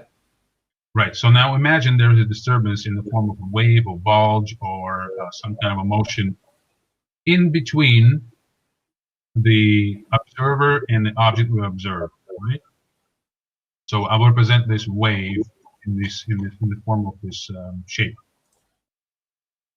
right? So imagine if you are looking at the top of the object, right here, and you're seeing the bottom of the object. The bottom of the object will be obscured by the wave, right? And this wave doesn't even have to be the same size as the abstraction in terms of actual size, right? So it could be very minuscule. In other words, I can't really stretch this further. I can make the actor smaller to represent this better, but I just wanted you guys to see better as to what happens. Well, one thing that you also need to realize, Jose, is that when you see the waves lapping up at the shoreline, you're looking at the waves in a very shallow area. You realize that when you go out to sea and you go into the deeper ocean, the waves are far, far higher than the waves that you see at the shoreline. Exactly. Yeah, this is a little Gulf area, so it's not too much activity. Only it's a high tide or low It doesn't tide. matter, There's no Jose. in this Jose, corner. There's no tidal boards or big waves or nothing. Jose, It's pretty steady. the wave doesn't have to be huge. It can be very small, very tiny. The thing is, it depends where in this position, percentage-wise ratio, closer or further away from you, relative to the distance to the object you're viewing, the effect of abstraction can change, right? So let's look. I'm moving this wave further, right? So it means wave became bigger, abstracts more. If I move the wave here, right, you will not be able to see an abstracting the bottom of the object, right? So the wave could be anywhere. It depends on its size, and depending on the distance you're viewing at, the angular resolution, we can talk. We're talking about maybe the wave, the height of, I don't know, 12 inches, which is nothing, right, in the middle of the sea, which can abstract the bottom of the object. And now imagine there's thousands of them in here, right? So one of them goes up, another one goes down, goes up, depending on just the common disturbance of the sea, right? You take the average, depending on the weather, winds, and whatnot, you will have the abstraction of the bottom just based on the disturbance of the sea. Rebel, I want to say There's a something. couple things. If this is a scale, if this block represents 12-foot high wall, this scale that you're using with this little wave, Jose, wait. it's like 4-foot high wave. There's no 4-foot high wave there. Bro. No, you're not. I want to insert something into that. So, Jose, take a good look at the picture. See where the object is in the distance. To get obstructed in the bottom, you just need a very small wave. It is if it's closer to the object. If it's getting closer to you, you need a bigger wave. So the smallest wave will obstruct the most while they're close to the object. Do you get that? Nah, that water will go inside. It will flow. It will freaking tsunami the building. No. In front of the building, you just need very small wave to cause a big obstruction, and then as closer it gets to you, the wave should be way bigger to cause the same amount of obstruction. And then my second criticism, why are we using moped mode, orthographic view mode? I'm going to tell the ballers that we are allowed to use moped mode so they can come in again. That's to explain moped vision. It's only an assistant diagram. It's not actually taking things literal. It's a descriptive fashion. It's not being used literally as perspective-based calculations. That's the difference. Yeah, if this wave is to 4-foot high, it's going to go inside the land, so everybody's going to be floating. And moped mode, this is a very bad explanation. No, Jose, you get what I'm saying. Dense or something. I don't know why you're bringing this up. Is it hard for you to imagine that there is a wave between you and the object? I imagine it. I imagine the wave going inland and freaking just overflowing the Are you car. saying It can't the be waves hard. can only He exist imagined this curvature. inland? Jose, are you saying the waves exist only inland? They don't exist on the surface of the water? Yeah, these high waves, I never seen a 3 and 4-foot wave in the. I'm in not this talking little about high waves. This area. is just the demonstrations. This does not represent this. Yeah, then you gotta take that off screen. It doesn't represent reality. Yeah, take it off screen. Jose, I just explained it to you that when you have a very small wave very close to the object that you're observing, this small wave will cause a huge part of obstruction on the object, even if it's half a meter high. No, it will not. The small wave relative to closer to the big object you're viewing on will not cause any abstraction. That's the point of it. It would have to be, the small wave would have to be somewhere in the middle between you and the viewing object that creates the angular abstraction. It creates enough of the angular resolution abstraction for you to block certain percentage of the object. It's just a matter of imagining it in perspective. Now, if you Okay, have now to seal the trouble deal, let me see the footage showing this orthographic view and the waves like really high, and then we Oh, can no problem. cross-reference with my Jose, footage. Go ahead. no problem. Hold on a second, Rebel. Hold on one second. Just 1 second, Rebel. Are you still there, Ranty? I am, yeah. Can you take out the picture of the duck? Something that is definitely smaller than a building, obscuring a Orthographic view, building. right? Okay. Do you know the one I'm talking about? I do, yeah. Yeah, if we can just show Jose that's something very small in the near foreground can obscure something absolutely enormous in the distance. Yeah, they want to see an orthographic view too. Yeah, why? We're giving you this as an example. I'm giving a graphic with orthographic view here. Then why is this graphic in the screen? It's no need to present this if we got no footage of it. Because he's explaining how, if you can see from the guy on the left, actor, to the box on the right, you can see that it's taking into account an angle. Well, if this was drawn by Johnny Globehead, it would be one line, not two lines. So we are allowed to present orthographic view to explain. You can present whatever you like. Okay. Of course, if we were comparing this to a picture and saying this is reality, this is how we see the world, first question I'd be asking is, where's the horizon? Oh, it doesn't have one, so this doesn't represent the world. But we can qualify what we're demonstrating, or what Rebel's very adequately demonstrating, which is that something between you and something in the distance can obscure it. That's all he's drawing.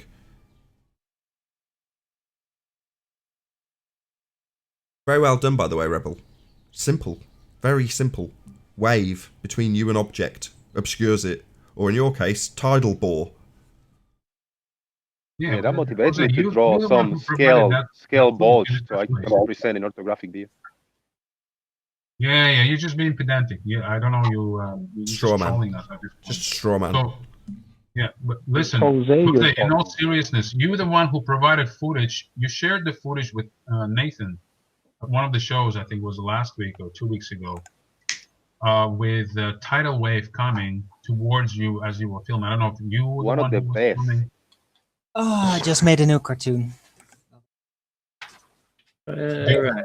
Do you remember any one of you on the panel that footage? One of the best title board footage I have got.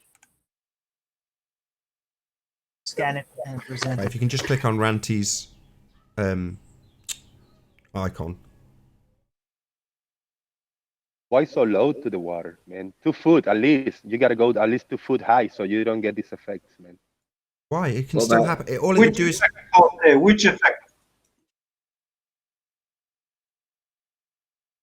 What the effect that we're trying to describe to you? You're saying if you Yeah, go higher, exactly. you negate that. So what you're saying, Jose, is you get less obstruction at the bottom if you go higher. Yeah, in order to eliminate some variables, you gotta go a little higher than a couple inches. At least 2 foot would be good because waves go from a foot to a foot and a half. So you gotta go above those. That's why I take it from 2 foot and higher. In order to see the curvature, we go lower. No, in order to get obstruction with waves and shit that you can hijack as other explanation, that's what you're doing. You gotta go at least 2 foot high to avoid the variable.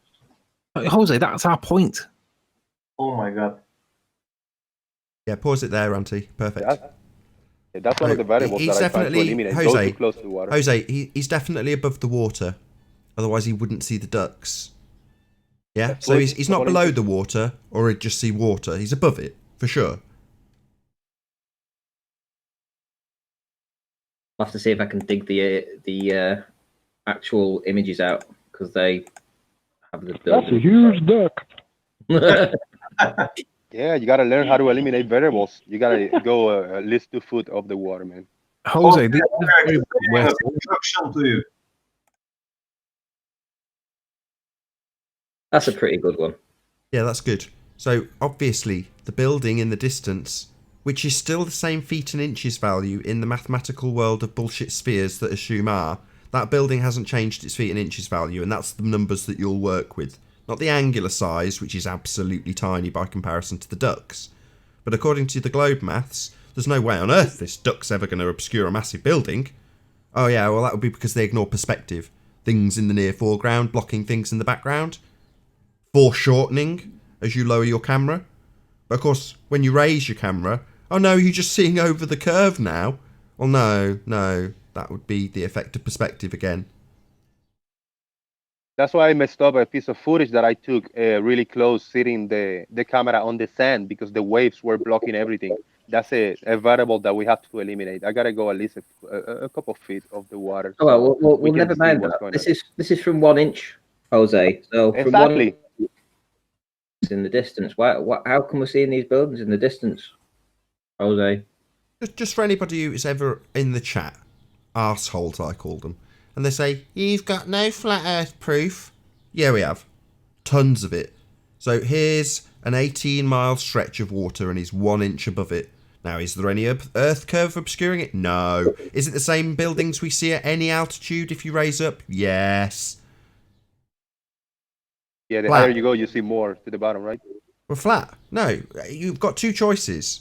Yeah? The current dogma, in other words, what you have to accept is that those buildings in the background are a slightly looming, non-standard refraction, hyena, holographic projection of the buildings, or you can just see them, because it's obviously and observably flat.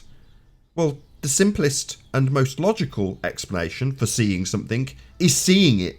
No further explanation required. That's if you're a flat earther, of course. For you, this is a big problem. This is a slightly looming, non-standard refraction, hyena, holographic projection of the buildings at Barrow. So yeah, There's a third option. What's that? Dick The Earth. third option is we could just be looking at huge mutant ducks. They're just bigger than they're just bigger than buildings and stuff. You know, I don't know where Ranty caught this, but you know, you should definitely send this to like the X-Files or something. Yeah, according to The reality Jose, is, just so this is the conclusion of the actual point, that duck is obscuring a building. Now, it's lucky that Ranty got a very calm day, and from 1 inch he can still see all 18 miles and the buildings in the background. Now, if this was slightly less calm, then it wouldn't be a duck that's raised up 6 inches above the current very flat deck. It would be a wave, Jose. Thousands of millions. The duck is higher than the camera. Right, then it would obscure them.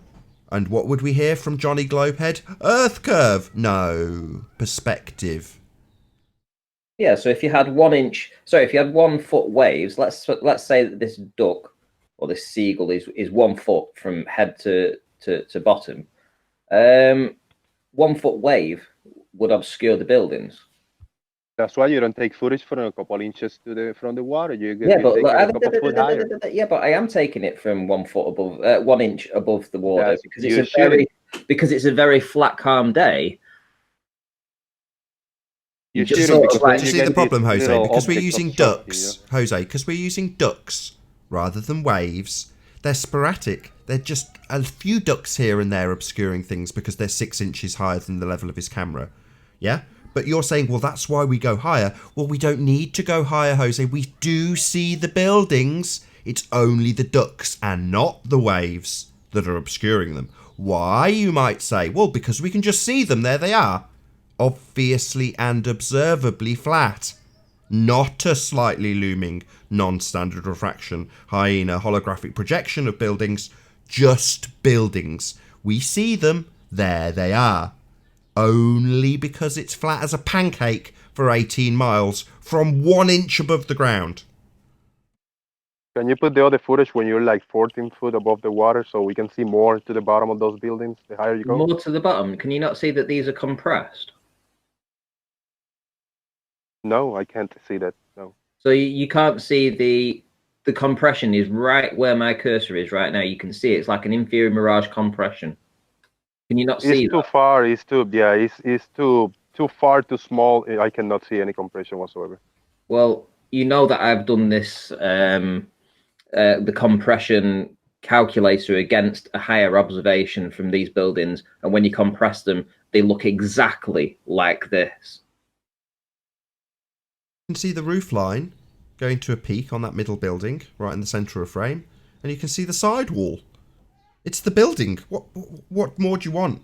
Yeah, it's distorted. You're looking through 18 miles of atmosphere, 1 inch above water. Yeah, it's going to be slightly fucked up. Shocker. But you can still see it.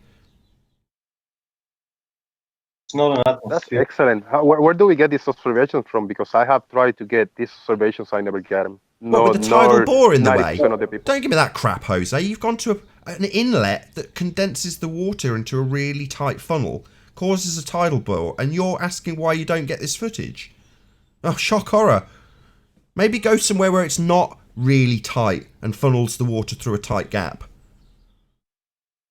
Yeah, like this, like where I took the footage of the building 7 miles away, exactly. To be fair to Jose, at first he was saying he doesn't see the compression that you're talking about. And when you explained it to him, now he's saying that he doesn't get this compression when he films. So he's just not trolling. In this footage, He's not just in this full of picture. shit. Yeah, you don't see it in this picture. You gotta agree with that. You don't see it here. You don't see what? Compression here? Yeah. Who cares? We see the build. You're saying they're not the buildings? No, I say I don't see the compression here. Yeah, who cares? I see the buildings, I don't see compression. Who cares? We do see the buildings. Yeah? It's really easy to account when you're looking across 18 miles, an inch above water, why it's a bit messed up, Jose.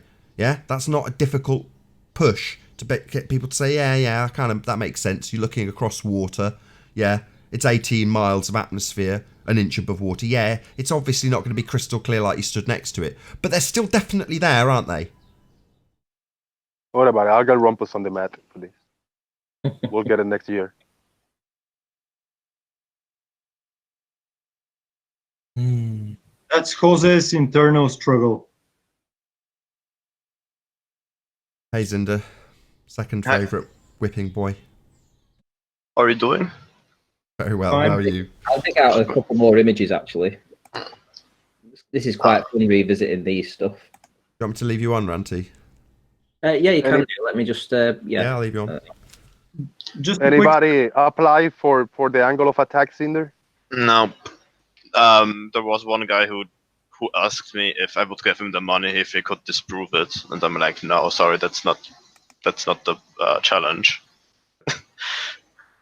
You have to prove it, not disprove it. Can I just have the cash for doing nothing? Sure, why not? Thank you. That's give it to awfully kind. everyone, right? To everyone on the panel. Let's just, Cool. Let's just split it 5 ways. Just a quick line to Nathan. I know you may chop my head off because of this, but can we not say atmosphere and say atomplane? Yeah, I completely agree with you, actually. Atmosphere would be begging the question. Absolutely correct. Look at that. Beautiful. Higher the observation, you can see almost down to the bottom of the buildings. Beautiful. Oh, yeah. Jose, this was from 1 foot. Beautiful. Higher than those dogs on the waist. Beautiful. Oh, that was priceless. That was absolutely priceless. You see more. That was awesome. Good shit. So it's I bet it's if a you go foot higher, above the you're gonna see water. a lot more.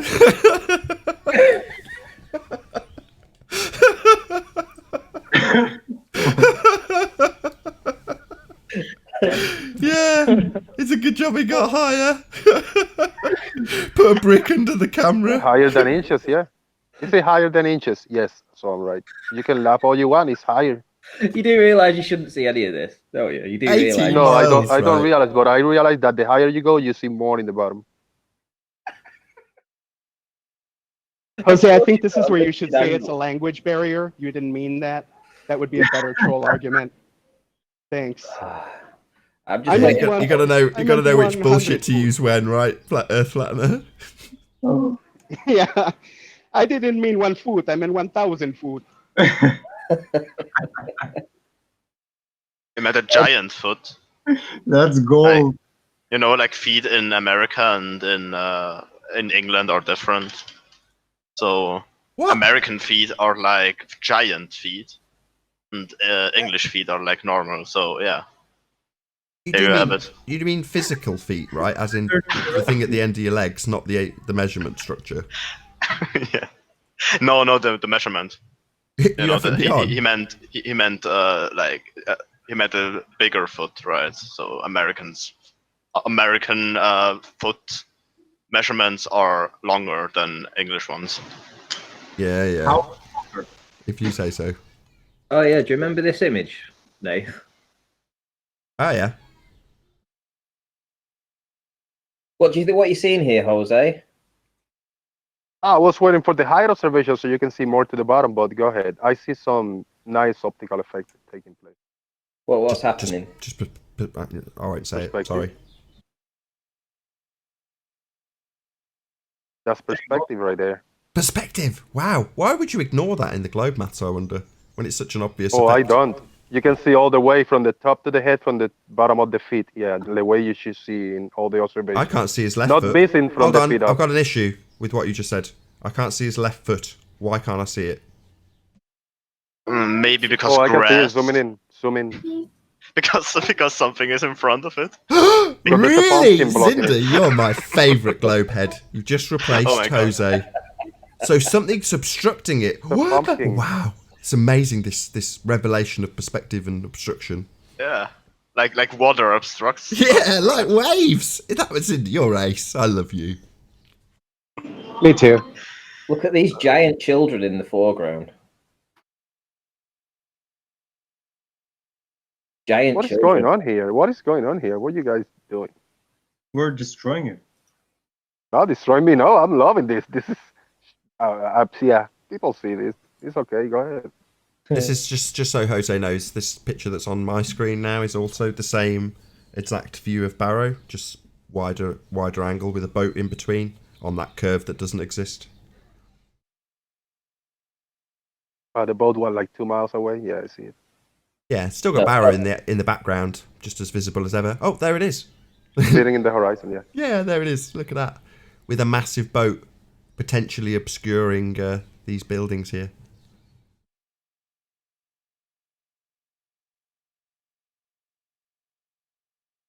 Cool stuff. Just thought I'd point these things out because Ranty has got some of the best flat earth proof there is.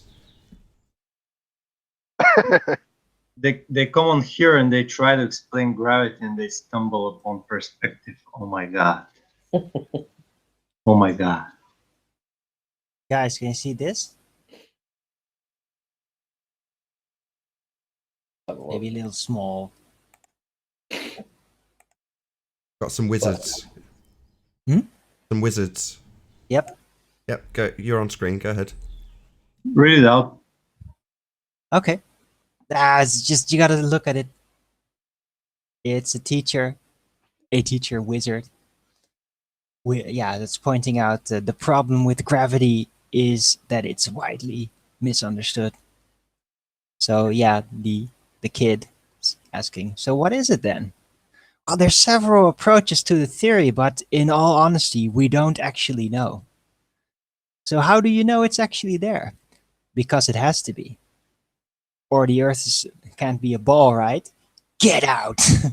That's reminding of Bill Hicks, the right thing.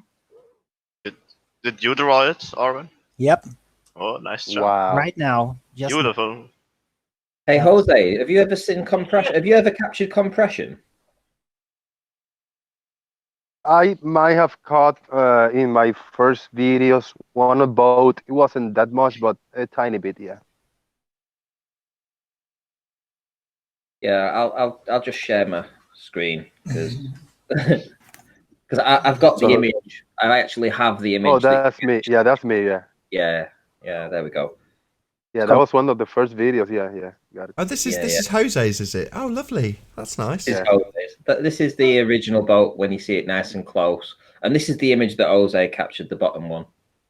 Jose got the bottom. Let me just make it a little bit bigger, so that we can all see that Jose has actually captured compression on his imagery. It looks like it's stretched out a little bit too. Yeah, the bridge or whatever they call it, the white bit, is that do they call that the bridge? That looks like it's stretched on the bottom one, like it's a little bit of an angle, yeah, a little bit of a angle to the side, but yeah, it's the same. Yeah. What's happened to the letters then? Why are they smaller? Is it a different boat? It's the So they're same. in I mean, it's the same boat. Nah, it can't be. The letters are squashed. There's no earth curve in front of them, though. Weird. Wait, is it at a different angle though? I think it's at a slightly different angle, yeah. Also, now you have to admit that you're a flat earther undercover, man. You just produce such a good evidence for flat earth. And you have to admit that I'm compression still does waiting happen. for Jose's response. Everyone's a flat earther, just not all of them know it yet. Yeah. I've gone through all of these footage and explanations, and I understand all the arguments. I just like taking footage and presenting it, man. You know it. See, you don't know exactly what my. There's no agenda, but you don't know exactly what my intentions are. But I like doing this. I like interacting with you guys. You know it. Yeah, but you're trolling us. What do you There's like no trolling taking place here. No. Jose, you're refusing to understand the simple principles of perspective, and then you say you're not trolling. Oh, I'm pretty good at drawing No, you perspective. understand it. You're just being pedantic.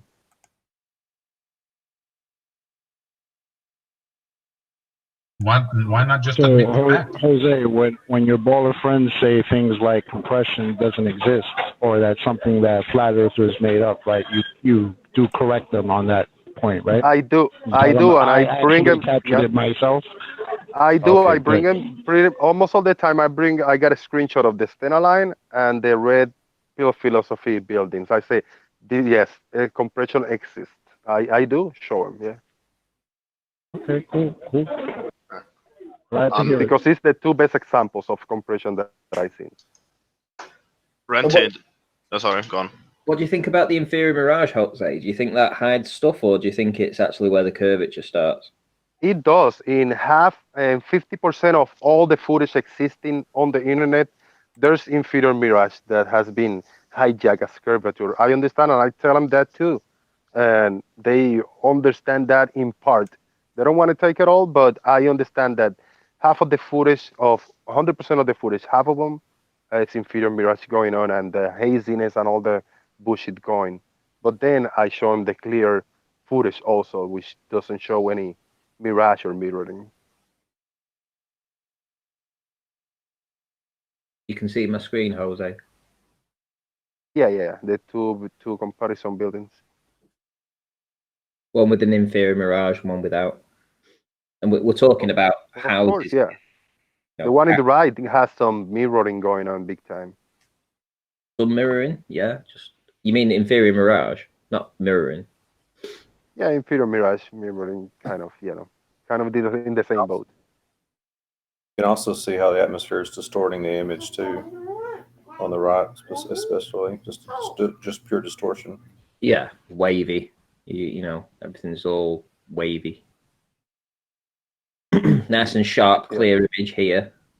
I've been lucky in my latest days that I go on observation. I haven't caught almost zero of these inferior mirage effects. Well, what do you think about me seeing these buildings here, though? Because you shouldn't see these even from this elevation. You know, I'm at 50 feet above sea level, and there should be around about 60 feet of curvature. And you're seeing down to this is the inlet where the water comes in, and these are the buildings on the shoreline.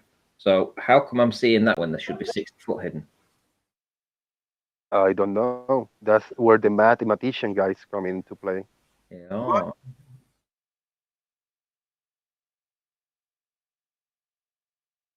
Because they would say it was looming, wouldn't they?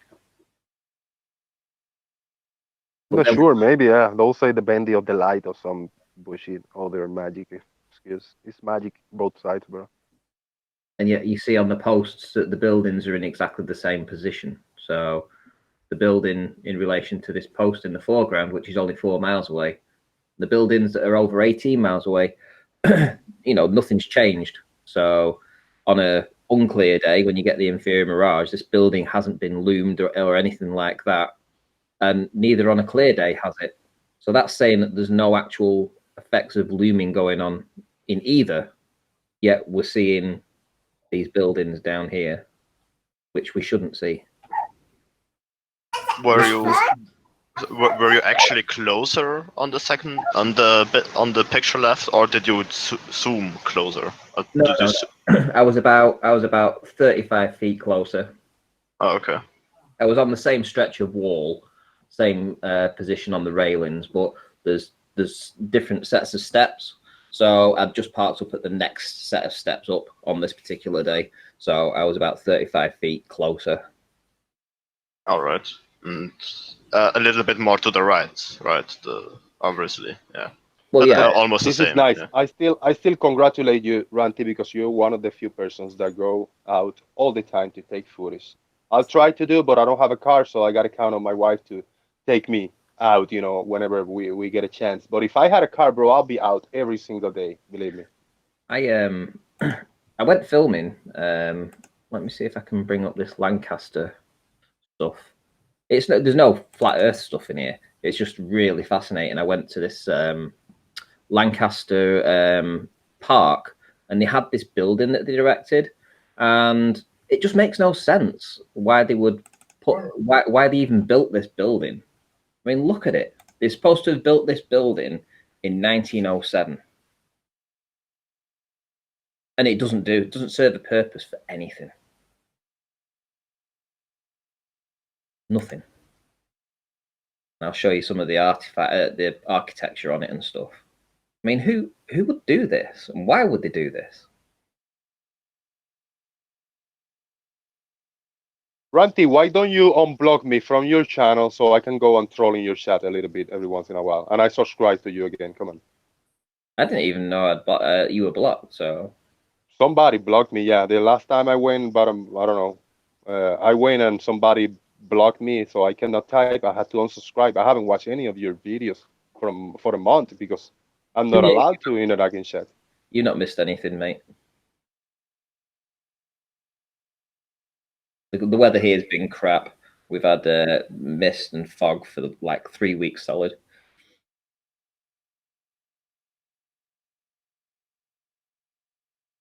So I think it's strange, though. They built this building just 100 years ago. I mean, very strange. Sorry, Ranty, what was the purpose of you showing this? I kind of lost you there. Well, no, it was more to do with I wasn't even sure what I was going to see there, but this building just caught my eye. That the fact that they built this building in 1908 or something, and you look at the architecture on it, it doesn't look like it's in keeping with the time period. It looks like it's from an older time. Right. I mean, it's possible that it probably was built then, but why would they build it? It serves no purpose. Well, it is beautiful, isn't it? It is. Some kind of a temple, probably. The amount of weathering that it's had for a 100-year-old building, because if you think about it, we've got certainly stuff from the 50s and 60s that people haven't redecorated. I remember when I was an estate agent, going around 60s houses, and they'd have less weathering on the the stonework than this has got. I'm not talking about the plaster work. I'm just talking about those statues that you zoomed in on a second ago. They're really, really weather stripped, and you think, well, would they get that weather stripped in only 100 years? Oh yeah. It might have been if they were made out of different. What kind of stone they're made out of? And depends where you are, right? Where the building is, the amount of pollution, the amount of whatever acid rain, I don't know, stuff like that. I've got some footage from inside as well. They've got some. Let me see if I can. That's from the other side. What's the name of this building again, Ranty? It's in Lancaster Park. So if you just Lancaster Park Memorial, they say it was built in 1908. This. Okay.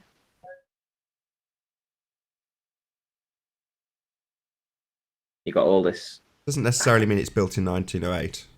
That just could be just the facade was done in 1908. It's funny as you're looking at it, you can see some of those stones were cut in such a way where they still had to fit together perfectly. Like they had to cut it, then they shaped it on the ground, I guess, then cut it to be able to lift it or something. Looks like kind of interesting as you're going through there. I don't know if you guys have noticed that or not. Right. What does that tell us? Does that tell us when it was built? Does it give us an indication? Is it like, is that how they would cut it 100 years ago? It just looks like I don't know. somebody just probably a fund or a billionaire or just having fun. This is some footage from inside, and it echoed like mad. So you spoke in there, and it rang like it was like a repeat, whatever you said. Really strange. I'm thinking of releasing this as a video just because it's sort of interesting. If anybody, do you think I should? It's called the Ashton Memorial. Ashton, the Ashton Memorial. That's right. All these symbols, they got the eagles on there and everything. It's like, and Clovers.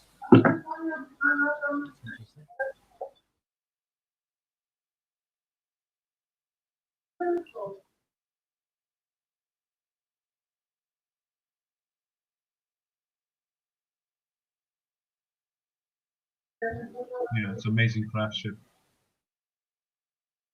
There's a Wikipedia page explaining a lot of details, and there's more references. So if somebody want to research it, yeah, it's cool. well, that's what they say. That's what Wiki says. Whether or not it's accurate or not, we don't know. But it just seems like it serves no purpose. This building, it has nothing in there. It's just an empty void, as such. I think it's mostly painted glass. It's painted over. Damaged by fire in 1962. In the 1980s, it was restored. That's what Wiki says.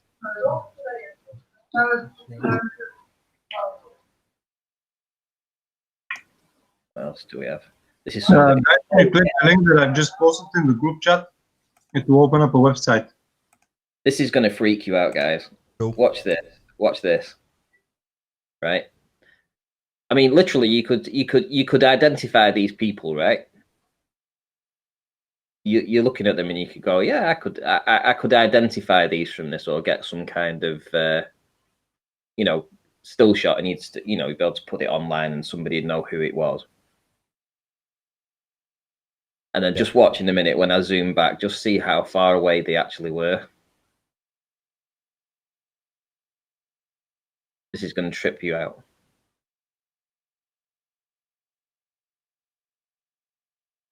Damn.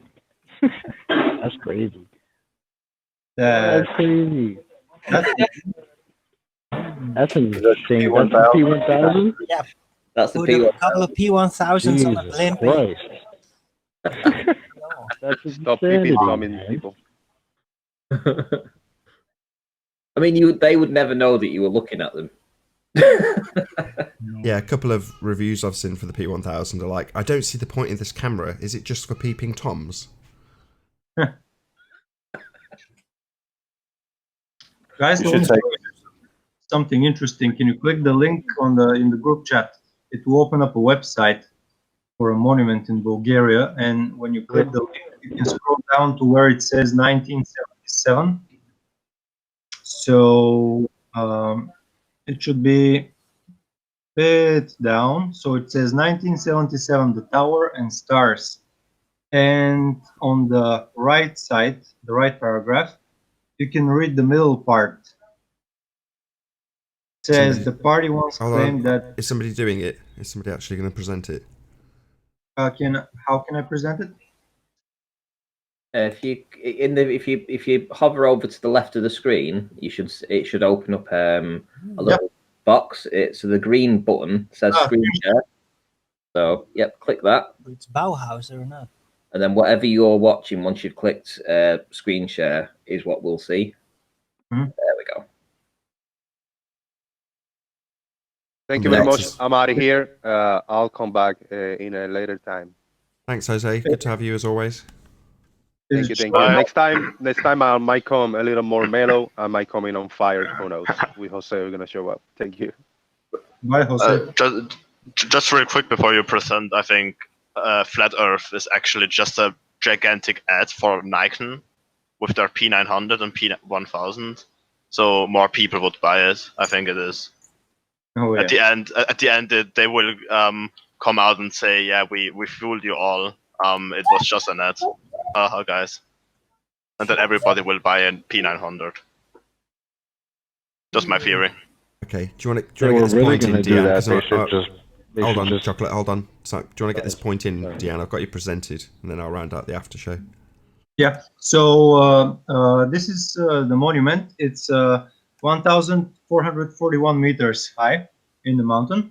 So when you go to the website and it says 1977, blah blah blah, and here this part that I highlighted, the party once claimed that the Red Star in Bulgaria could be seen from as far as the Romanian border in the north and the Greek border in the south. And this is Google Maps showing you 100 kilometers towards the Bulgaria monument, and then that's the Romanian border. So by design, when you read the article in Bulgarian, it says that the guys, the engineers that built that thing, or that they engineered, how you call the architects took into consideration that it will be visible from the borders. Very cool. And with that, I'm going to say a huge, massive, enormous thank you to all of the audience in the Nathan Oakley 1980 premiering stream for tuning in and hopefully sharing this debate. And of course, a massive thank you to all of the debating panel for making this debate possible. If you need something to keep you amused, then go to nathanoakley.com and check out the Flat Earth Debate Forum to keep up to date with the community Flat Earth debate. I've been Nathan Oakley, and I'll see you all in the next video. Oh, what a day! What a lovely day!